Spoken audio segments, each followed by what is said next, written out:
दोस्तों 2019 के अंत तक स्वीडिश एक्टिविस्ट ग्रेटा थनबर्ग ने पूरी दुनिया को चौंका दिया जब उसने समुद्री जहाज की मदद से अटलांटिक ओशियन को पार किया। इसमें उसने एरोप्लेन के खिलाफ प्रोटेस्ट किया था। उसके अनुसार एरोप्लेन के इंजन वातावरण में कार्बन डाइऑक्साइड छोड़ते हैं और ग्लोबल वार्मिंग के लिए काफी हद तक जिम्मेदार है। वेसल मलेशिया 2 वो जहाज जिसमें ग्रेटा आई थी वो सोलर पैनल्स पर काम करता है और एक्टिविस्ट के मुताबिक उसमें किसी भी तरह का कार्बन एमिशन नहीं होता है। यूरोप लौटने पर ग्रेटा ने ट्रेन पर बैठकर अपने घर की यात्रा को पूरा किया।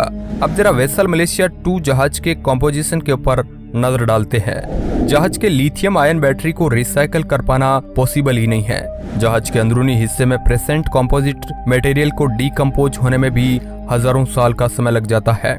वो ट्रेन जिसे ग्रेटा ने यूरोप आने के बाद चुना था वो असल में एरोप्लेन के मुकाबले ज्यादा कार्बन एमिशन करते हैं। तो अब बताइए कौन नेचर को ज्यादा नुकसान पहुंचा रहा है, ग्रेटा या फिर प्लेन में बैठे लोग। मिथ नंबर 1, ये तो सच है कि एरोप्लेन से carbon emission green house effect पैदा करता है और ग्लोबल वार्मिंग के लिए जिम्मेदार भी होता है, लेकिन जितना इसे जानने के लिए साल 1988 में यूनाइटेड नेशन और एक ऑर्गेनाइजेशन ने मिलकर काम किया जिसका मेन मकसद था एरोप्लेन से निकलने वाली ग्रीन हाउस गैस और उसके ग्लोबल वार्मिंग को समझना।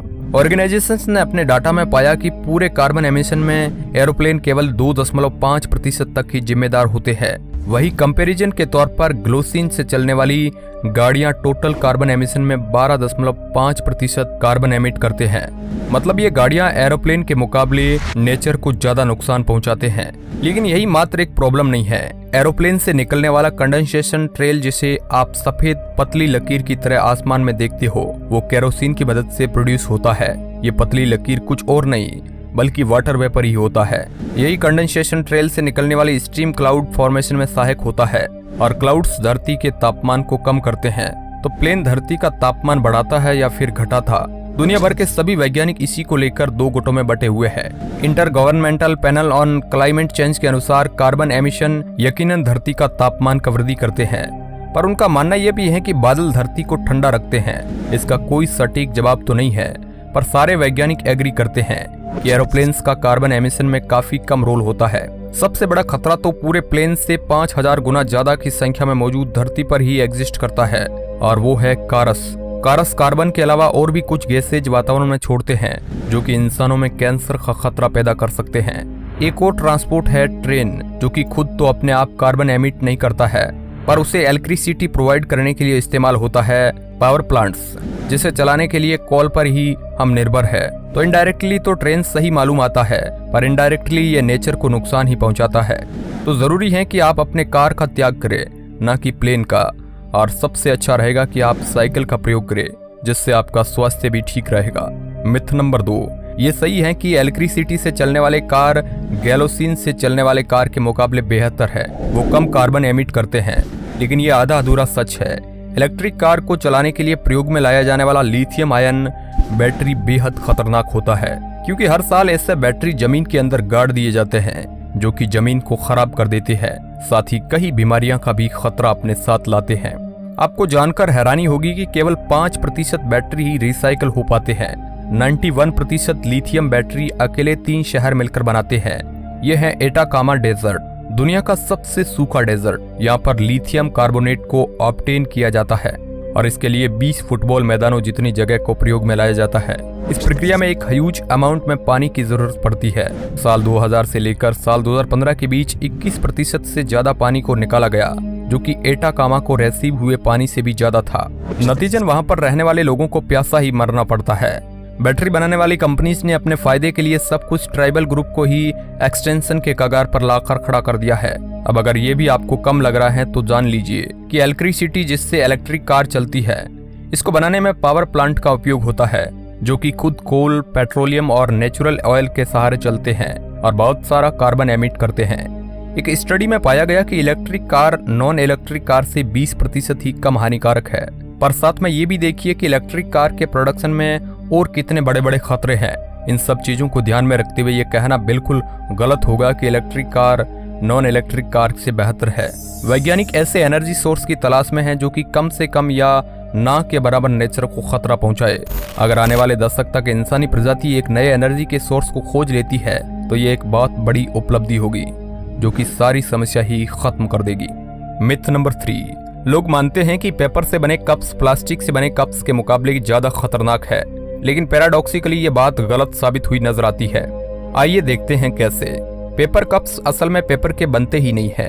अगर पूरा कप पेपर से बना होता तो जिस चाय को आप इसमें रखते हो वो इसमें ठहर ही नहीं पाता, बल्कि पूरा पेपर गीला होकर खत्म हो जाता। हर पेपर ग्लास सेलोफेन का एक लेयर कंटेन करता है जो पेपर के साथ जुड़ा रहता है ताकि चाय या कोई और ड्रिंक पेपर को गीला ना करे। ऐसे पेपर कप्स यकीनन रिसाइकल नहीं होते हैं, क्योंकि इन्हें रिसाइकल करने के लिए पेपर और सेलोफेन के लेयर को अलग करना पड़ता है और इसे करने में जितनी एनर्जी लगेगी उतने में नए पेपर कप्स बन जाएंगे। इसलिए इसका प्रयोग करते समय याद रखिएगा कि पेपर कप्स जो आप यूज करते हो इनको बनाने के लिए हजारों और लाखों पेड़ों को काटा जाता है, फिर भी उनसे बना प्रोडक्ट रिसाइकिल नहीं होता है। इससे बेहतर आप नॉर्मल मग का इस्तेमाल कर सकते हैं जो कि रीयूजेबल है, मतलब उसे बार बार प्रयोग करना संभव है। पर बात कप्स पर ही खत्म नहीं हो जाता है। आपका पेपर बैग्स भी रिसाइकिल्ड पेपर से नहीं बना होता है। उसमें मजबूती प्रदान करने के लिए कॉम्प्लेक्स केमिकल चेन का यूज होता है। पेपर बैग्स कम इको फ्रेंडली तो है ही, पर प्लास्टिक शायद इसमें भी खतरनाक होते हैं या हो सकते हैं। प्लास्टिक को रिसाइकल होने में 400 से लेकर 700 मिलियन सालों का समय लगता है। प्लास्टिक डिकम्पोज होने के बाद एनवायरनमेंट में माइक्रो प्लास्टिक्स रिलीज करते हैं। माइक्रो प्लास्टिक का साइज नैनोमीटर में होता है, जिसे इंसान सांस लेने के दौरान अपने भीतर समा लेता है। अगर प्लास्टिक किसी तालाब या नदी के आसपास डंप होता है तो माइक्रो प्लास्टिक्स मछलियां खा लेती है और फिर इंसान मछलियों को, जिससे इंसानों में भी माइक्रो प्लास्टिक्स प्रवेश करता है। अभी तक तो ये पता नहीं चला है कि माइक्रो प्लास्टिक शरीर में क्या नुकसान कर सकते हैं, पर यह तो साफ है कि आपका भला तो नहीं करेगा। और वही ज्यादातर प्लास्टिक उतने खतरनाक नहीं होते हैं जितना उन्हें समझा जाता है। बैग्स, कंटेनर, बोतल, शैम्पू बोतल और खाना स्टोर करने वाले कंटेनर आसानी से रिसाइकिल हो जाते हैं। वही प्लास्टिक विंडो, बच्चों के खिलौने, दवाइयों की पैकेजिंग, स्टाइरोफोम में प्रयोग प्लास्टिक को रिसाइकिल करना बेहद मुश्किल होता है। तो खिलौनों को खरीदते समय उसमें चेक करें, अगर उसमें पॉलीस्टीरीन, पॉलीविनिल क्लोराइड या कोई दूसरा पॉलीमर मिलता है तो उसे खरीदने से बचे और दूसरों को भी इस बात से अवगत करवाए। मिथ नंबर 4, सिंथेटिक कपड़े नेचुरल कपड़ों के मुकाबले ज्यादा इको फ्रेंडली होते हैं। लोग मानते हैं कि सिंथेटिक टेक्सटाइल डिकम्पोज तो होते नहीं है, इसलिए ये कचरे का ढेर खड़ा कर देगा। डाटा के अनुसार हर साल दुनिया में 5 मिलियन टन क्लोथिंग प्रोड्यूस होता है और उसमें से 60% क्लोथिंग पॉलिस्टर होता है, जो कि ऑयल और नेचुरल गैस से बनता है। तो प्योर सिंथेटिक का मतलब होगा कि आपने ऑयल से अपने शरीर को ढक रखा होगा, जो कि आने वाले 2 से 3 महीनों के भीतर ही जमीन की गहराई में सड़ रहा होगा, क्योंकि केवल 8% सिंथेटिक कपड़े ही रिसाइकिल हो पाते हैं। ये डिकम्पोज होने में 200 से लेकर 400 मिलियन सालों का लंबा समय लेता है। जमीन के साथ साथ और बहुत तरीकों से सिंथेटिक्स धरती को नुकसान पहुंचाएंगे। लेकिन दिक्कत केवल सिंथेटिक क्लॉथिंग के साथ ही नहीं है। नेचुरल फाइबर जैसे कि कॉटन, वुल, सिल्क और अन्य फाइबर जिससे क्लॉथ्स बनाए जाते हैं, उनकी खेती से भी जमीन खराब होती है। और बात यहीं तक नहीं है। क्या आपने आरल सी के बारे में ज्योग्राफी क्लास में पढ़ा है? कुछ समय पहले तक ये ऐसा दिखता था और आज कुछ ऐसा दिखता है। इसका ये हाल इन्हीं नेचुरल फाइबर ने किया है। 20वीं सदी के पहले रूस की सरकार ने सेंट्रल एशिया को एक बहुत बड़े कॉटन प्लांटेशन में बदलने का फैसला किया। ऐसा करने के लिए हजारों किलोमीटर के टनल्स खोदकर बनाए गए, जहां से पानी कॉटन की खेती के लिए निकाला गया। देखते ही देखते लगभग 1 दशक बाद इस नेचुरल फाइबर ने समुद्रों का पानी सूखा लिया और आज ये जगह कुछ ऐसी बन गई है। नेचर प्रोटेक्शन ऑर्गेनाइजेशन जैसे कि ग्रीन प्लेस ऐसी कंपनीज की लिस्ट तैयार करती है जो कि इको फ्रेंडली मेथड से कपड़े तैयार करती है। मौजूदा समय में H&M नाम की कंपनी इस लिस्ट में सबसे ऊपर है। ये कंपनी 300 मिलियन टन पुराने कपड़ों को प्रोसेस कर नए क्लॉथिंग बनाती है।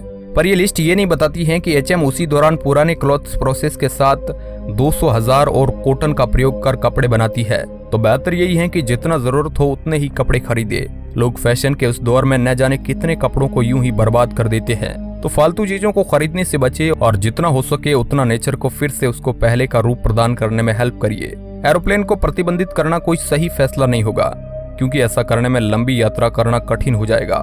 साथ ही लिथियम यानी इलेक्ट्रिकल या फिर गैलोसिन कार पर प्रतिबंध लगाना हमें फायदे की जगह नुकसान ही करेगा।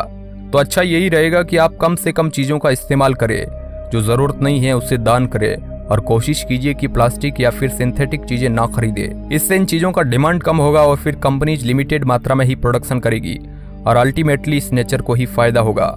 और साथ ही एक नया पौधा लगाइए और दूसरों को भी ऐसा करने के लिए प्रेरित कीजिए। तो दोस्तों आज के इस वीडियो रिपोर्ट में बस इतना ही। वीडियो अच्छा लगा है तो इसे शेयर जरूर करिएगा। वीडियो के अंत तक बने रहने के लिए आपका बहुत बहुत धन्यवाद।